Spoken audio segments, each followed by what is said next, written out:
Nuestra reunión semanal, después de que la semana pasada hicimos un pequeño prólogo al mundo de la halajá en forma general y a su transmisión hasta nuestros días. Hoy, Besat Hashem, vamos a empezar. El libro que vamos a estudiar y del cual nos vamos a basar, por supuesto que yo lo voy a tomar como base y vamos a ampliar, es el Kitzur Shulchan Aruch. El Kitzur Shulchan Aruch es básicamente una síntesis del Shulchan Aruch que escribió Rabbi Yosef Karo, que ese libro, esa enciclopedia, él la denominó Shulchan Aruch, la mesa tendida. Y sobre este libro, el Shulchan Aruch, que está compuesto por 4 partes, se escribieron diferentes libros y entre ellos tenemos el Kitzur Shulchan Aruch, que es una síntesis del Shulchan Aruch en todas sus halajot, pero por supuesto como síntesis no abarca todo lo que escribió el Shulchan Aruch, sino las cosas que el autor, que es el Rabbi Shlomo Ganzfried, Jajam Ashkenazi, él vio que son las halajot más centrales y más importantes que se pueden rescatar y se deben rescatar del Shulchan Aruch. En un principio, el Shulchan Aruch, como ya lo expliqué, si no me equivoco, la semana pasada, y si no lo voy a recordar, está dividido en 4 partes. El Shulchan Aruch que escribe Rabbi Yosef Karo en la ciudad de Tzfat, en Eretz Israel, está dividido en 4 partes. Las 4 partes se denominan Orach Chaim,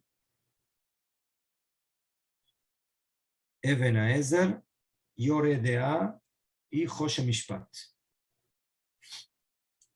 Orach Chaim es básicamente la parte de la halajá cotidiana, el camino de la vida. ¿Qué significa?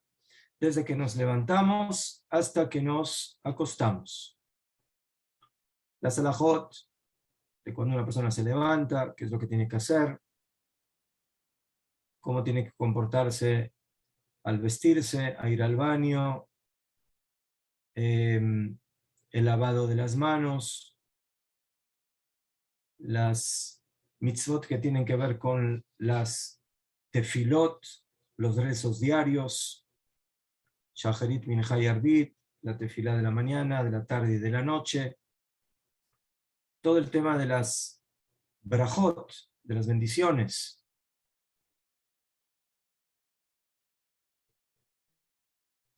de las tefilá, de los alimentos, qué bendiciones tenemos que hacer antes de comer diferentes tipos de alimentos, qué brajot tenemos que hacer después, cómo comportarnos en cada caso. Tenemos las halajot de la indumentaria del pueblo de Israel, que son los tzitziot, el tzitzit, la vestimenta con 4 esquinas, y sus hilos, que son los tzitziot, la mitzvah de las filacterias, de los tefilín, que nos colocamos en el brazo y en la cabeza,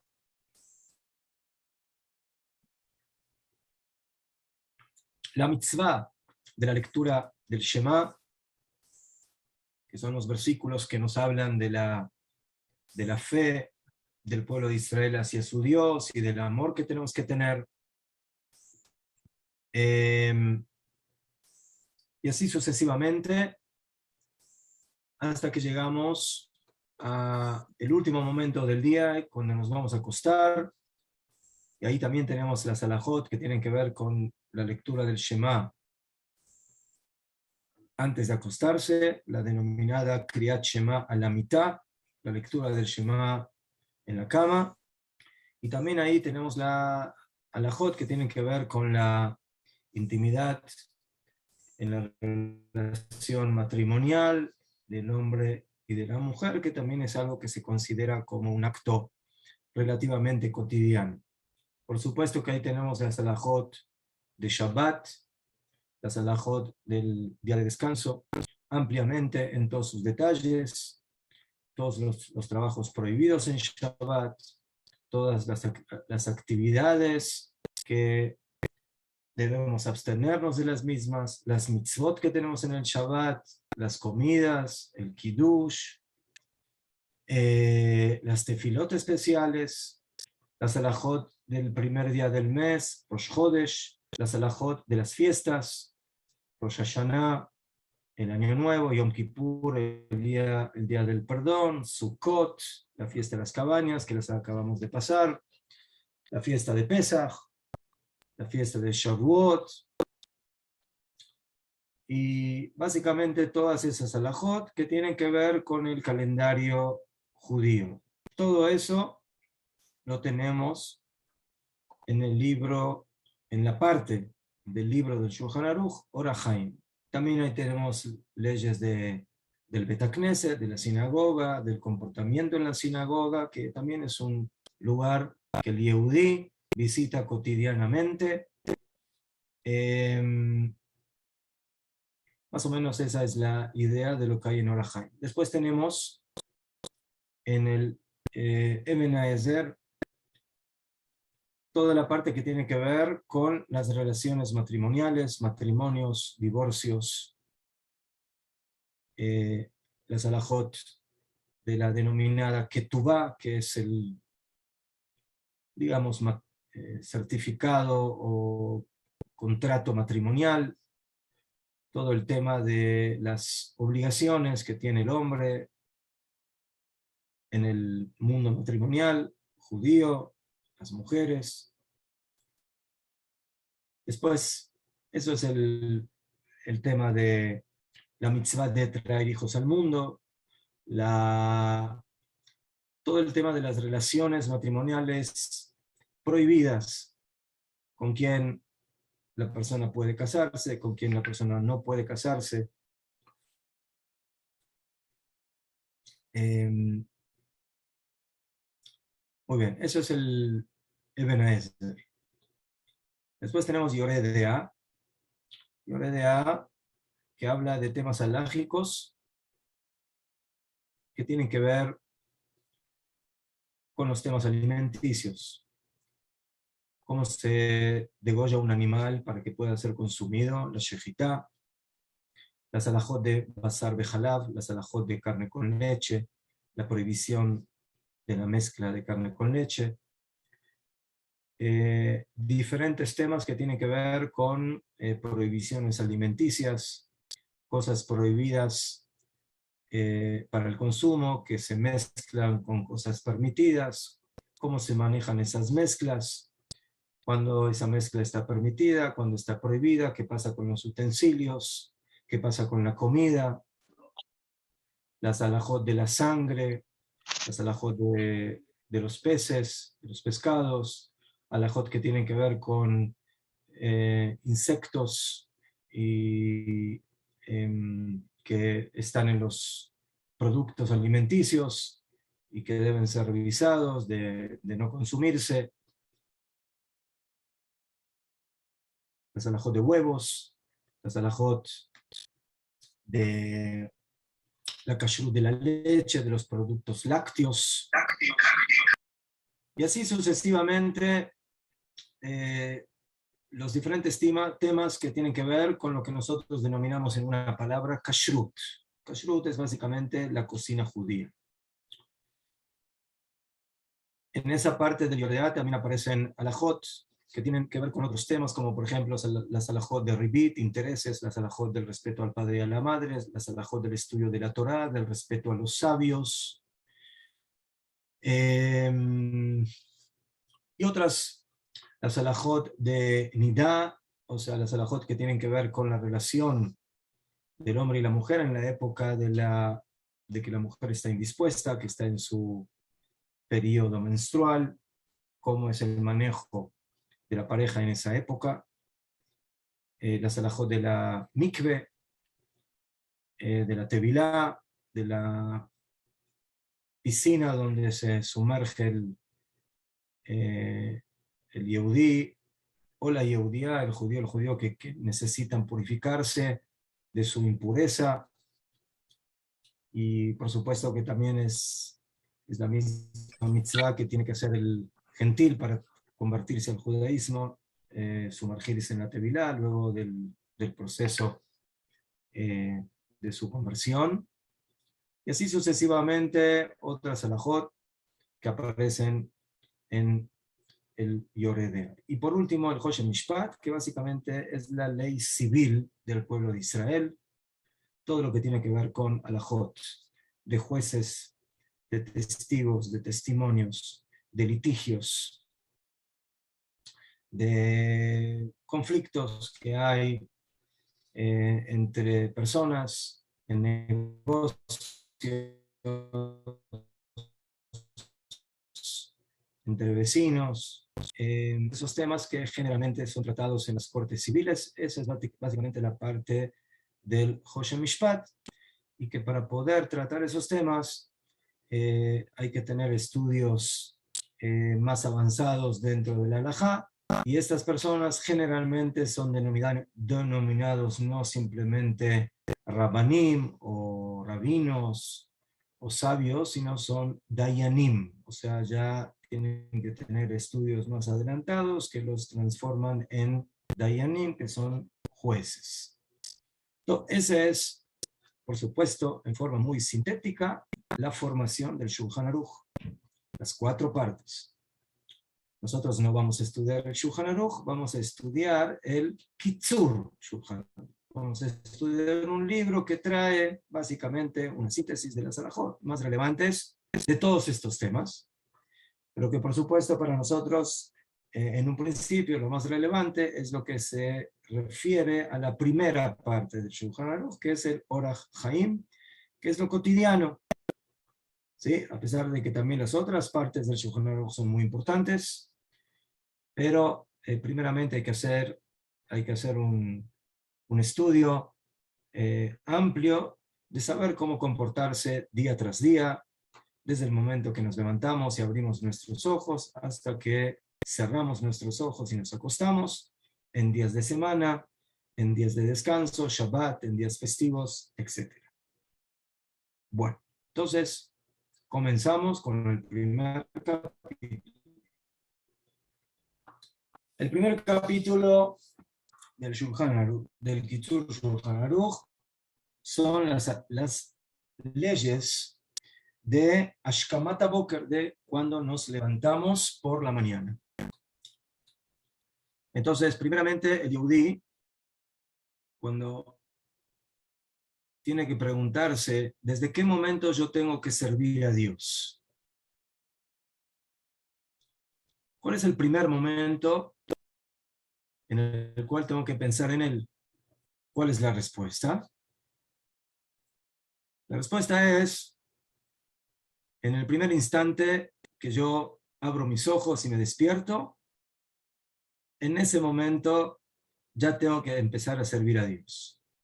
Todavía estoy en la cama, todavía estoy medio dormido, todavía estoy con mi pijama, todavía estoy con mi cabeza sobre la almohada, y vienen nuestros sabios y nos enseñan: ¿qué te piensas? ¿Que ahora tienes 5 minutos para ti y esos 5 minutos no son para él? La respuesta es no. Desde el primer segundo que volvemos a ser conscientes al despertarnos en la mañana, inmediatamente ya tenemos que empezar a considerar la presencia de Hashem. Y eso es para cumplir con el versículo que aparece en el Salmo: Shiviti Adonai lenegdi tamit. que significa, yo he colocado o puesto a Hashem frente a mí siempre. O sea, ¿qué significa la palabra siempre? La palabra siempre puede ser relativa. ¿Sí? Yo siempre voy a hacer las compras al súper. Entonces, eso le dice el esposo a la esposa. ¿Pero qué significa? ¿Que cada segundo el Señor está en el súper? No. Yo siempre, cada semana, una vez por semana, voy a hacer compras al súper. Eso significa que siempre voy a hacer mis compras al súper. Pero ese siempre es una vez por semana, 2 horas en ese día. Después hay otra persona que dice, yo siempre descanso, tengo un día de descanso en la semana. Entonces otra vez, ese siempre es un día en la semana. David Amelech nos enseña algo muy importante.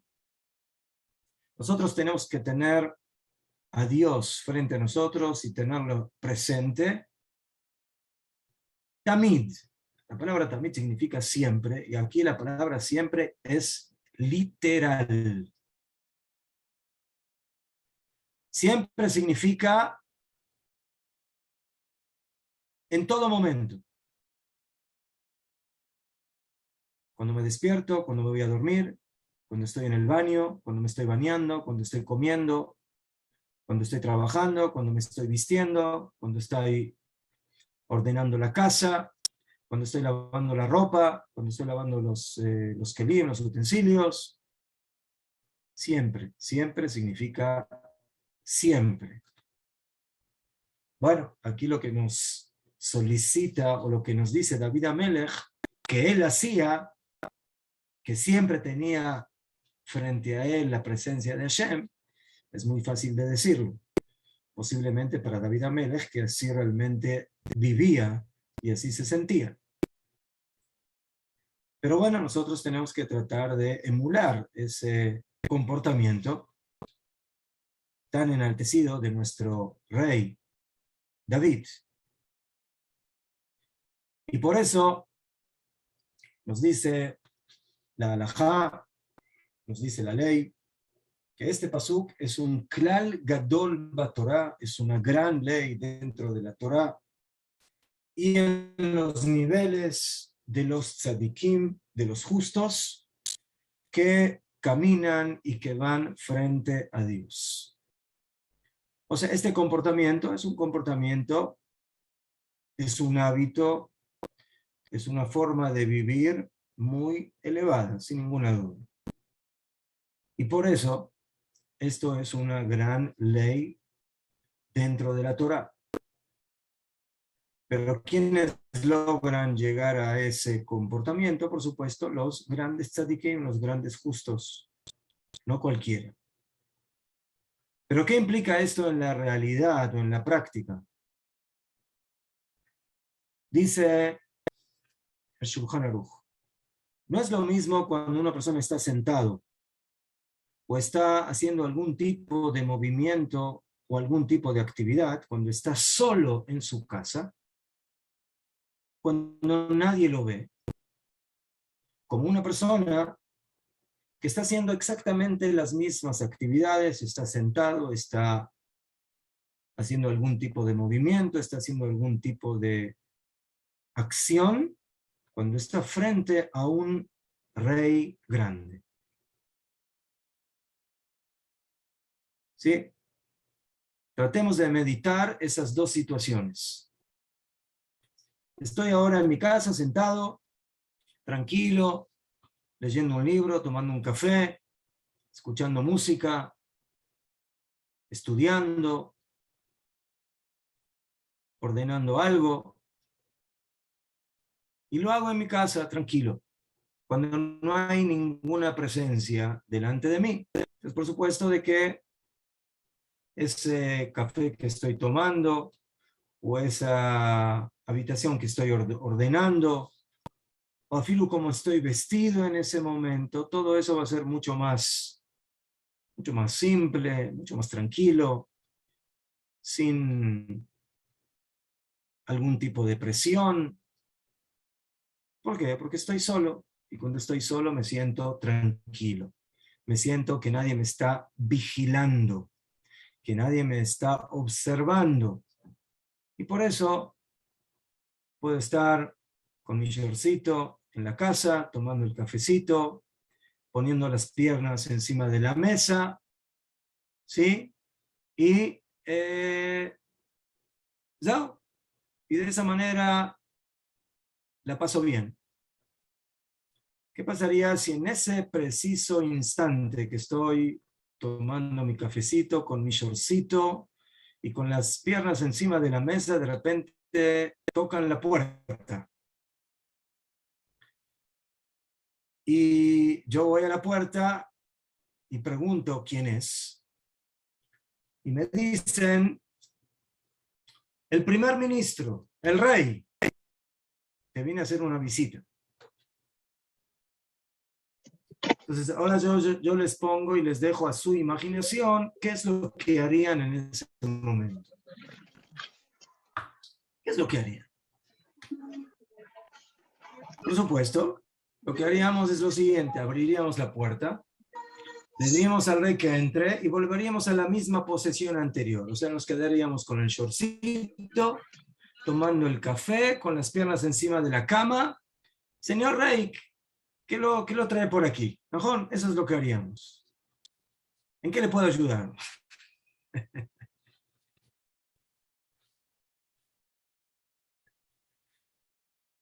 Ya fe, entonces, teóricamente, si somos consecuentes, lo mismo que hicimos antes que vino el rey, lo vamos a seguir haciendo cuando viene el rey. Pero nosotros cambiamos la actitud totalmente. Por supuesto que cuando escuchamos que viene el rey, decimos, un momento, esperen, por favor. Pues primeramente vamos a la habitación y en lugar de quedarnos en el shortcito, nos vamos a vestir bien, vamos a poner un buen pantalón, una buena camisa, si estábamos en camiseta, y si estábamos con las chanclas, nos vamos a poner los zapatos. Bueno, no vamos a tener tiempo ahora de bañarnos porque, bueno, no le vamos a hacer esperar demasiado tiempo al rey. Pero por supuesto que ahora vamos a abrir la puerta y cuando nos sentemos no vamos a poner las piernas encima de la mesa, sino que nos vamos a sentar de una manera decorosa, adecuada, educada. No vamos a seguir tomando el café como lo estábamos tomando antes y quizás de la misma manera, sino que vamos a compartir o vamos a decirle al rey si él está interesado también en tomar algo. En síntesis, el comportamiento va a ser totalmente diferente. ¿Por qué? Porque ahora el rey está frente a mí. Entonces, ahora tenemos que imaginar, ¿sí?, que ese cuadro de que yo le abro las puertas al rey y el rey entra en mi casa, no es un cuadro de un momento, sino que es un cuadro constante. En todo momento, eso es lo que tienes que sentir. De que ahora el rey está frente a ti. Y en base a esa sensación tienes que comportarte y hacer tus cosas y hacer cada uno de tus movimientos. Entonces, ¿cómo te sentarás ahora y cómo hablarás ahora y cómo caminarás ahora y cómo te vestirás ahora y cómo harás cada una de tus cosas y cómo comerás?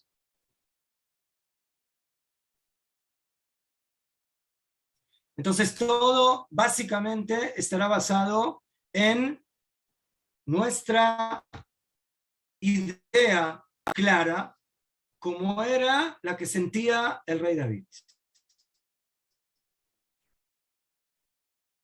La presencia de Hashem está aquí conmigo siempre. Y por eso así debe ser mi comportamiento. Lo mismo con hablar. Si una persona tiene a alguien importante en su casa, o a filo no importante, una persona ajena que no es de la familia, entonces él se va a cuidar en lo que va a decir, en qué tono va a hablar,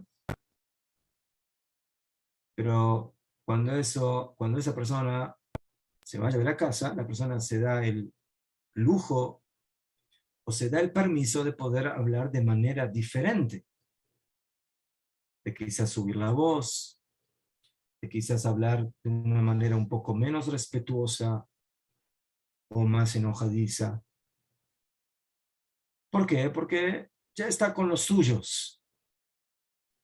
Otra vez ya se siente más cómodo y no siente esa presencia, que si la sentiría realmente, su forma de hablar y su forma de dirigirse a sus seres queridos con los que comparte día tras día sería diferente. ¿Por qué? Porque él siente que no está en su casa, sino que está junto con el rey. Y si está el rey aquí presente, entonces hay que hablar de una manera educada, adecuada.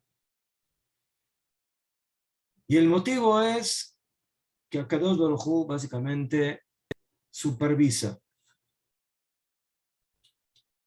O sea, tenemos que tratar de, digamos así, imaginar en cada momento que Hashem está ahí presente, está observando, está supervisando cada uno de nuestros movimientos, de nuestras palabras, y por lo tanto tienen que ser los adecuados.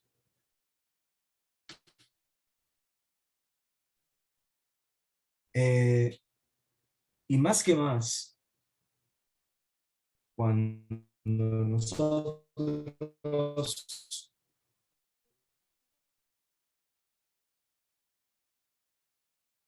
tenemos claro que el gran rey, que se encuentra y llena toda la tierra, está ahí y nos ve en cada cosa que hacemos. Afilo cuando estamos ocultos, afilo cuando estamos a oscuras, afilo cuando estamos con la puerta cerrada y solos, sin la presencia de nadie, como está escrito.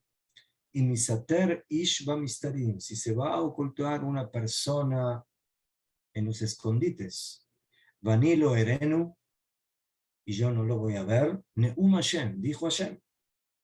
Alo et hashamayim vet haaretz, anímale.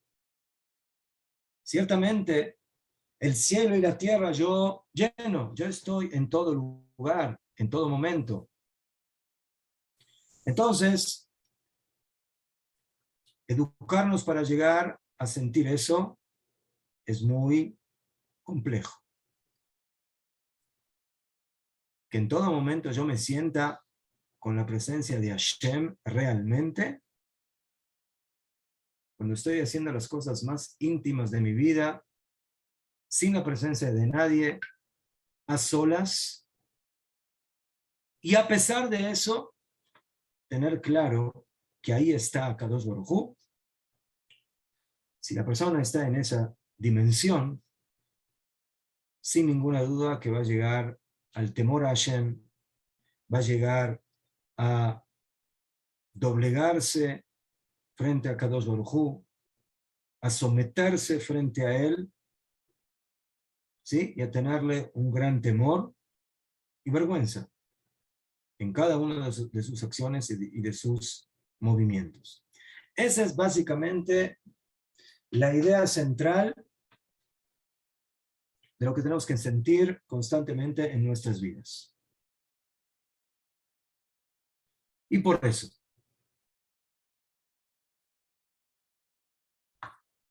cuando estamos acostados, también ahora nos vamos a acostar.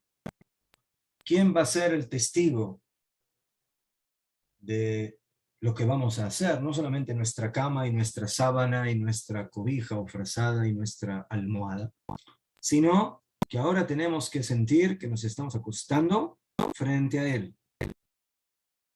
Da lifnei mi ataomet.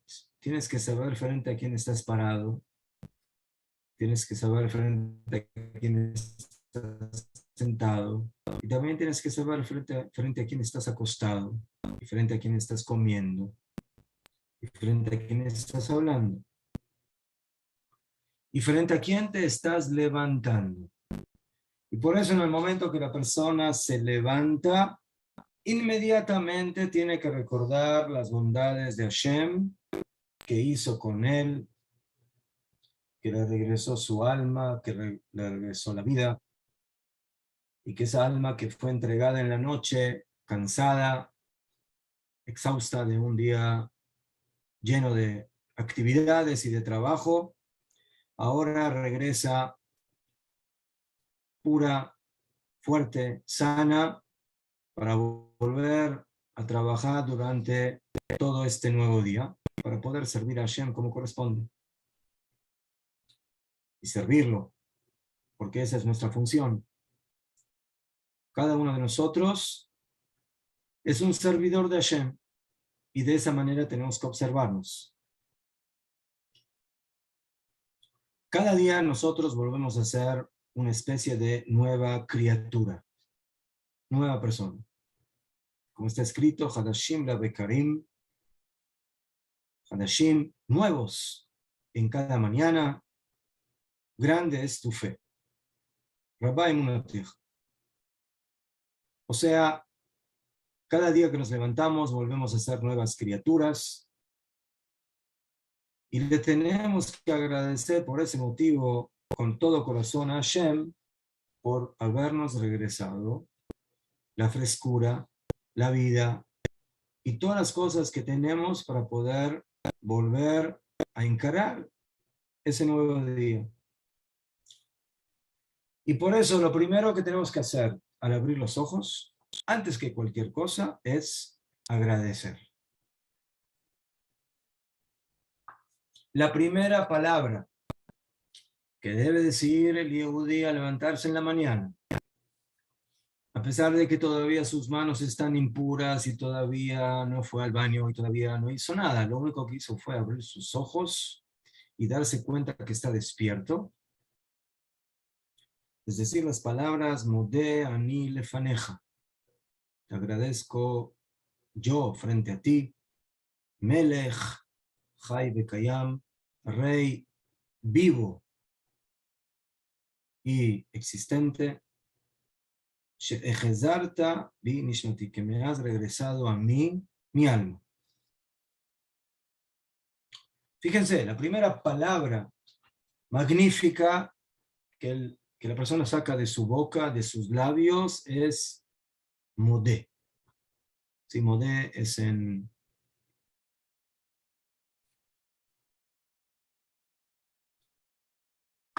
Modé es masculino. Las mujeres dicen en femenino, dicen la palabra moda'ani. Sí, modá es la misma palabra, pero en hebreo hay diferencia entre femenino y masculino.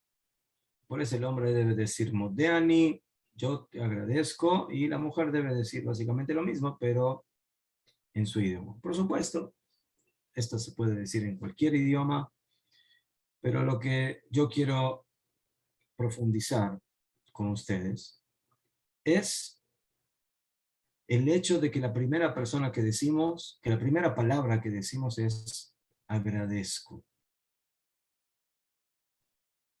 Esta palabra tan importante, tan esencial, y que muchas veces, por diferentes motivos,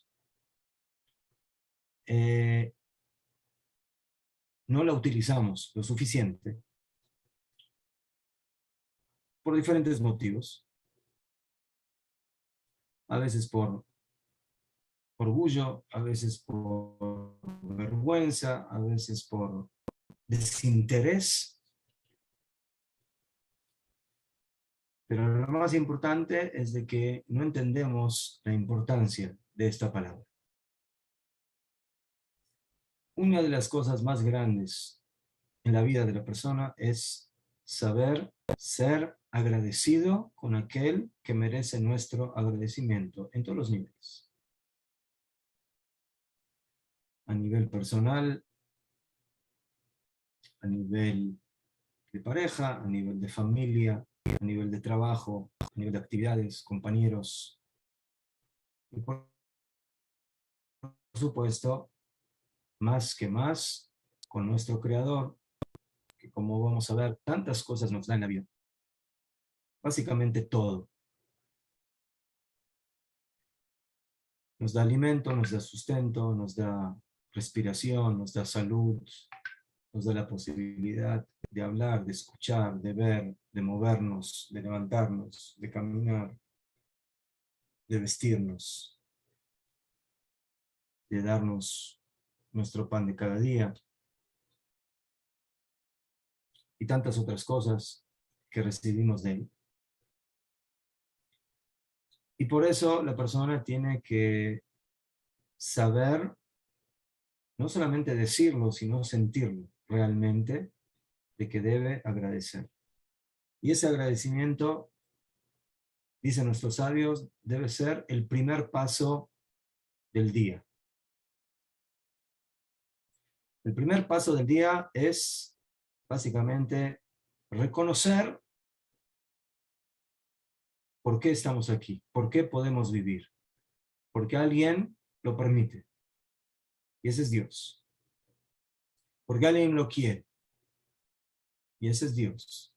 Y por ese motivo, yo le tengo que agradecer. Y por eso la primera palabra es modé. Ahora,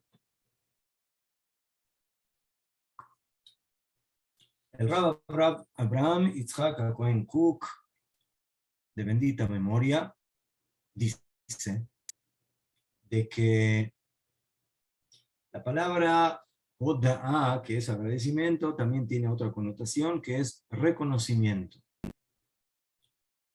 O sea, la raíz de la palabra modé, Hoda'a, modim, significa dos cosas. Una, agradecimiento y otra, reconocimiento. Sí, en hebreo, por ejemplo, si le dicen a alguien, dime, tú hiciste tal cosa, él dice, Ani modé ba'ashma, ¿sí? Reconozco mi culpa. Eso es modé, reconozco. Y si yo le tengo que agradecer algo a alguien, le digo, Ani modé leja, te agradezco. Entonces es agradecimiento y reconocimiento. Estas dos palabras van de la mano. ¿Por qué van de la mano? Porque al que yo reconozco, le agradezco. Para agradecer hay que reconocer. Si yo reconozco lo que hacen por mí, entonces la consecuencia inmediata va a ser el agradecimiento. Si yo reconozco que mi esposa me cocinó una muy buena comida para la cena o para el almuerzo, el reconocimiento se debe manifestar en el agradecimiento. Muchas gracias, mi querida esposa, por haber cocinado, por haber preparado esta comida. Si un vecino me hizo un favor, entonces tengo que reconocer que me hizo ese favor y por lo tanto, otra vez, como consecuencia directa, vendrá el agradecimiento. Y así en todo, reconocimiento y agradecimiento. Así también aquí. Y mucho más cuando hablamos de todas las bondades que hace Hashem con nosotros. Primeramente, hay que reconocer. Hay que reconocer que yo respiro gracias a Él, que yo puedo ver gracias a Él, que yo puedo hablar gracias a Él, que yo puedo escuchar gracias a Él y que puedo vestirme gracias a Él y que puedo ir al baño gracias a Él. En el momento que yo reconozco, automáticamente la consecuencia será el agradecimiento. Esto es modé. Y así como el ser agradecido es una cualidad tan enaltecida, el ser desagradecido es un rasgo sumamente negativo y bajo. La persona que no quiere reconocer y agradecer el bien que se le hace es una persona orgullosa, una persona soberbia, una persona que no sabe reconocer las cosas y que básicamente tiene que hacer una gran corrección en su comportamiento, en sus rasgos, en sus midot, en sus cualidades que en ese punto están fallando. Y realmente hablar de este tema es muy amplio.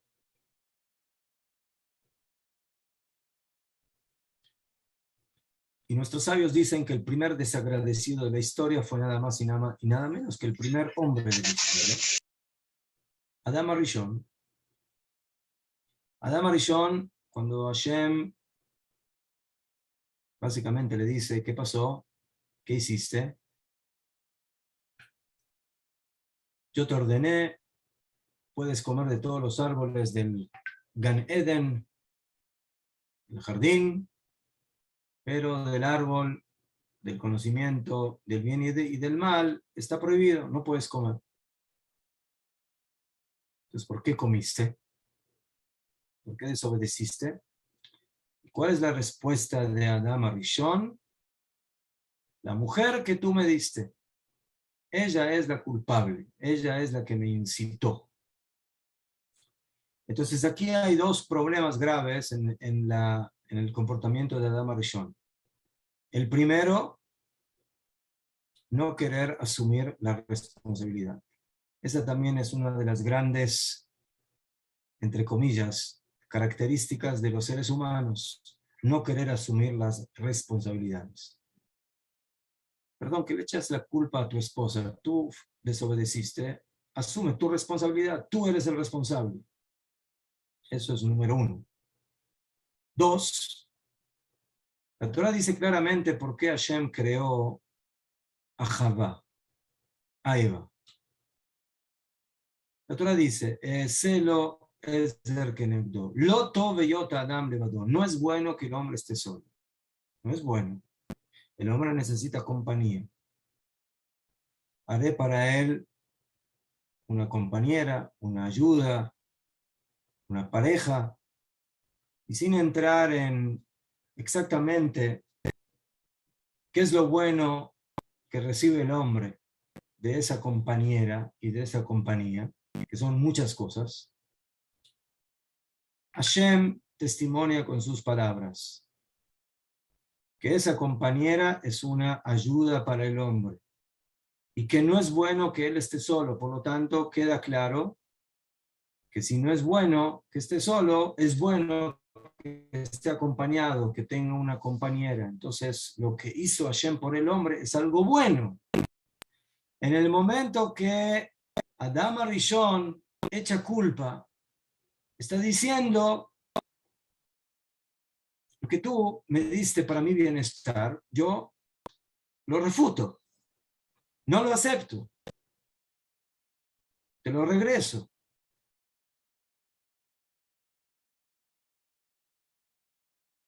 Dicen Jajamim, eso significa ser fuitová, eso significa ser desagradecido. Por lo tanto, el primer desagradecido de la historia es Adam Arishon. Y después tenemos muchas ramas de ese comportamiento.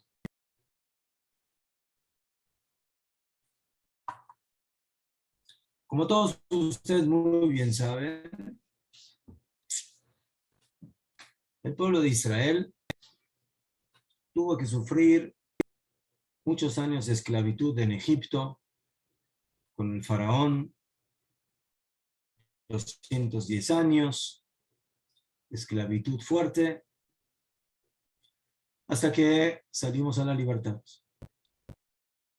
Si nosotros realmente analizamos psicológicamente lo que sucedió en esta historia, Es verdad de que hay muchos motivos, mucho más profundos, pero nosotros vamos a lo más simple. ¿Qué pasó antes de la historia de la esclavitud en Egipto? ¿Cómo el pueblo judío llegó a Egipto? Nosotros llegamos a Egipto de una manera triste. ¿Por qué? Porque los hermanos de Yosef tiran a Yosef al pozo, se quieren deshacer de él, los hijos de Jacob.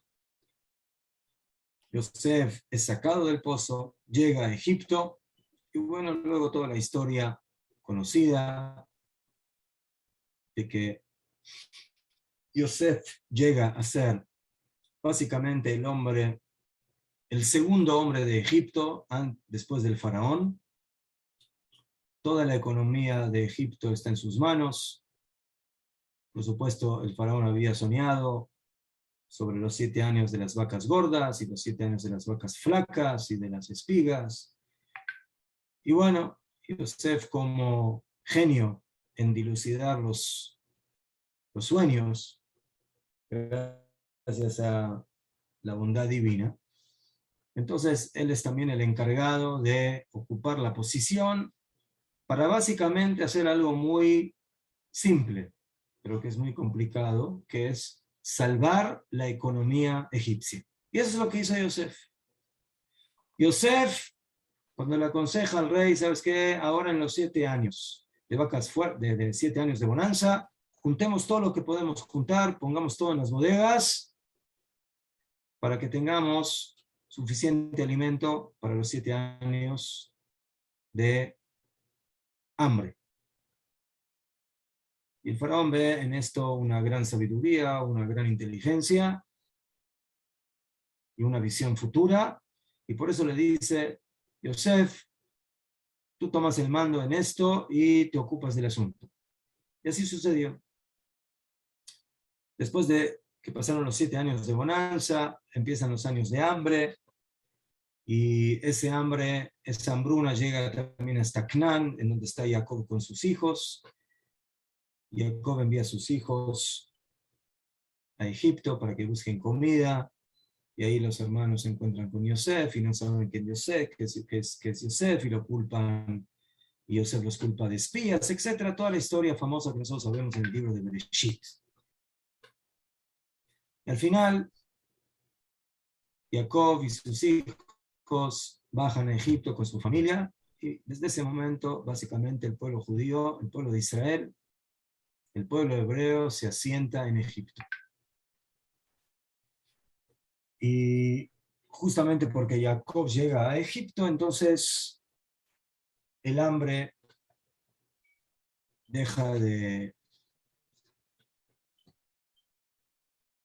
básicamente desaparece, y de los 7 años de hambruna solamente hubo 2. Pero toda esa economía que supo manejar Yosef fue la que salvó a Egipto de la ruina.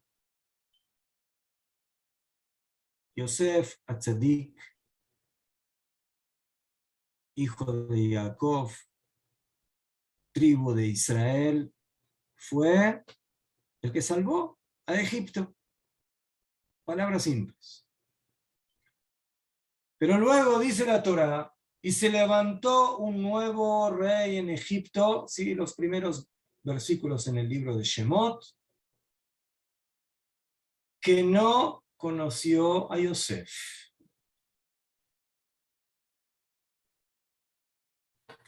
Y ahí empezó el maltrato al pueblo de Israel.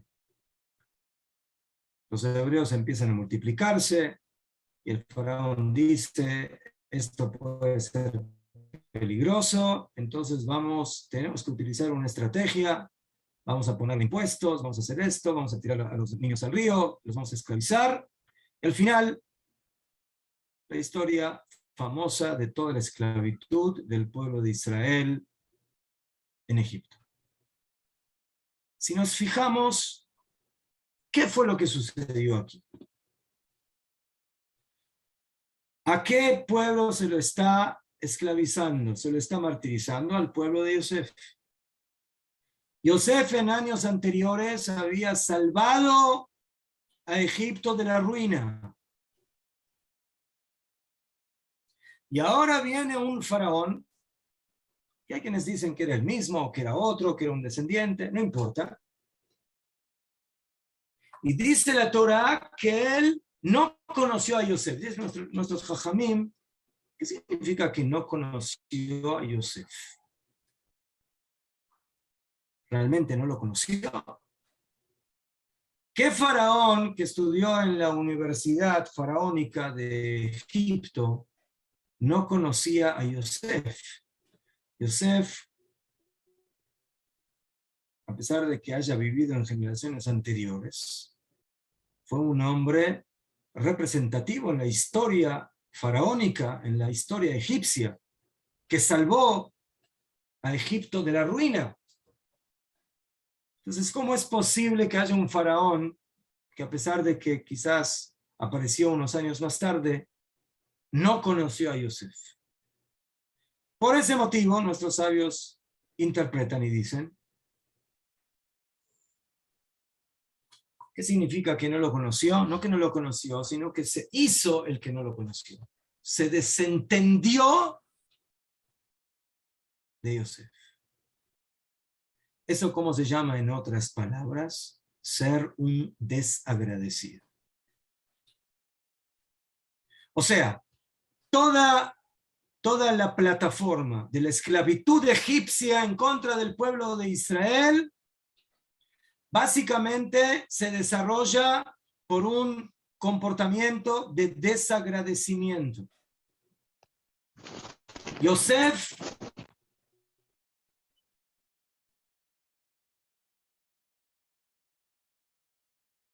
que es un hombre de este pueblo que salvó, está esclavizando y martirizando su pueblo. ¿Dónde está tu agradecimiento a este pueblo? Del cual, básicamente, o que uno de sus promotores es Yosef Atzadik. Entonces, básicamente, toda la historia del pueblo de Israel en Egipto, toda la fiesta de Pesaj, es una historia que comienza con ser desagradecido. Y por eso, toda la noche del Seder de Pesaj, el pueblo judío está sentado en una mesa, comiendo matzá, festejando, tomando 4 copas y contando la historia de la salida de Egipto. Pregunta el Maral de Praga, ¿por qué hacemos eso? Respuesta, para demostrar nuestro agradecimiento a Dios. O sea, toda la fiesta de Pesaj básicamente viene a contrarrestar el comportamiento del faraón. El faraón se comportó con desagradecimiento. Nosotros en esta noche demostramos nuestro agradecimiento a aquel que nos salvó, que nos sacó a la libertad, que hizo tantos milagros. Esa es la cualidad del pueblo que tiene Israel. La cualidad del pueblo de Israel es saber ser agradecido con el Creador.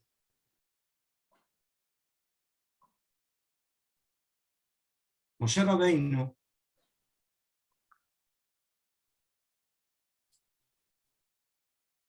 hizo 10 plagas en Egipto. Por supuesto, intermediario de Dios. La primera de las 10 plagas, la sangre; la segunda, las ranas; la tercera, los piojos. Hashem le ordena a Moshe que golpee, que haga el acto que tiene que hacer para que las plagas empiecen a actuar.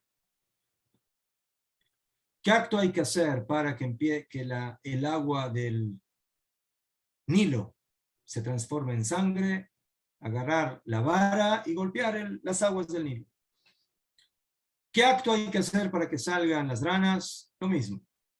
¿Qué acto hay que hacer para que empiecen los piojos? Golpear la tierra, porque de ahí van a venir. Si ustedes entran en los versículos de la Torá en esas primeras 3 plagas, van a descubrir que Moshe Rabbeinu no hizo lo que Hashem le ordenó, sino que lo hizo a Aarón a Cohen, su hermano.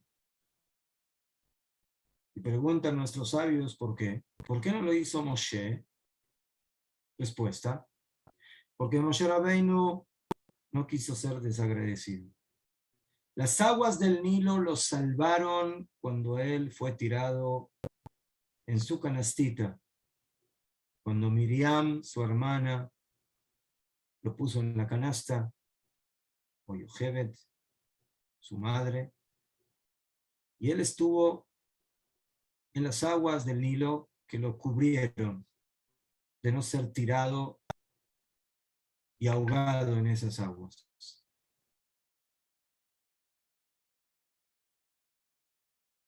Y Moshe Rabbeinu, cuando ve que un egipcio, uno de los capitanes egipcios, está golpeando a uno de sus hermanos esclavos hebreos, mata al egipcio y lo esconde debajo de la tierra, debajo de la arena egipcia, para que no lo descubran.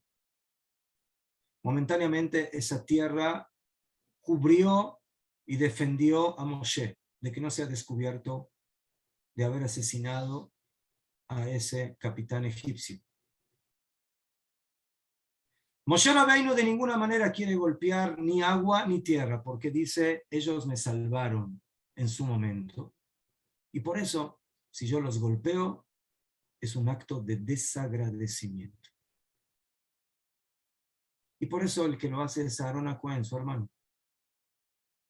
Y si me van a preguntar, ¿acaso las aguas o la tierra sienten que Moshe no es agradecido? Las aguas no sienten, la tierra no siente. Entonces, ¿qué problema tiene Moshe de agarrar la vara y de golpear las aguas o de golpear la tierra? Respuesta: el tema no es si las aguas sienten o no, o si la tierra siente o no. El tema es qué es lo que tú sientes.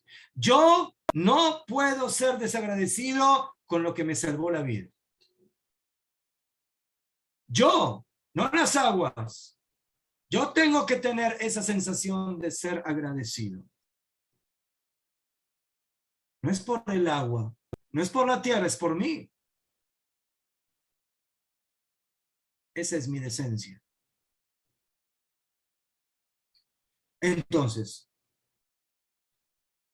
en todo lo que yo he ahora presentado frente a ustedes, queda claro por qué la primera palabra que tenemos que decir al amanecer, al despertarnos en la mañana, es la palabra te agradezco. Modé. Y recién después de modé, digo la palabra ani, yo. Te agradezco yo. Yo también es algo muy importante. Yo tengo que saber quién soy.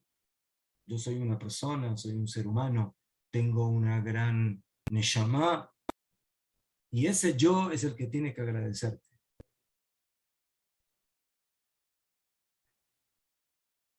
Entonces, no seamos desagradecidos. No seamos orgullosos y soberbios. Seamos humildes. Sepamos reconocer todo lo que Hashem nos da. Y ese es el primer paso alágico del día.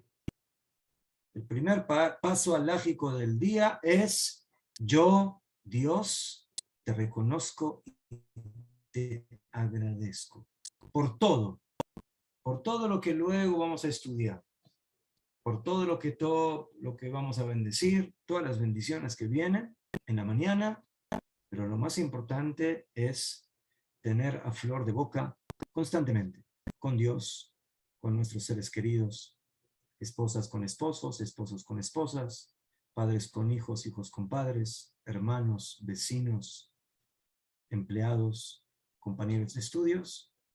Siempre la palabra te agradezco. Entonces yo también les agradezco a ustedes que hayan compartido conmigo este momento. Y Bezat Hashem, nos vemos la próxima semana. Que tengan muy buenas noches. A todos. Chao. Total, papá. Gracias, Raf. Shalom. Muchas gracias, Raf. Feliz noche. Muchas gracias, Reina. Raf, gracias. Gracias, Raf. Se acabó. Gracias. Agradecido, Raf. Agradecido.